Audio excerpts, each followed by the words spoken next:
আজ অনেকদিন পর চলে গেছিলাম বন্ধুরা মিলে ক্যাফেতে। আর সেখানে গিয়ে কি কি করলাম সেটা জানার জন্য ভিডিওটি লাস্ট অব্দি দেখো, বুঝতে পারবে। হ্যালো গাইজ, আমি সায়ন। তোমরা কেমন আছো? আশা করি ভালো আছো। সকালটা হয়েছিল দুধ চা আর বিস্কুট দিয়ে। তারপর বিকেলে চলে গেছিলাম মাঠে ফুটবল খেলা দেখতে। আর খেলা দেখতে দেখতে এতই ঠান্ডা লাগছিল যে না আগুন জ্বালিয়ে থাকাই গেল। একদিকে খেলা দেখছিলাম আর একদিকে আগুন তাপাচ্ছিলাম। Same same but different, no bunny so honey. না থাক, আর বলবো না। আবার ইংলিশ জানো না তো, তাই জন্য।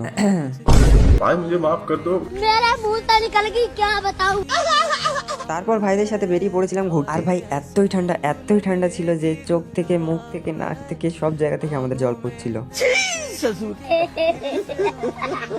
আর তারপর ফাইনালি চলে গেছিলাম ক্যাফেতে। তারপর পাকোড়া খেতে খেতে শুনছিলাম ভোজপুরি সং।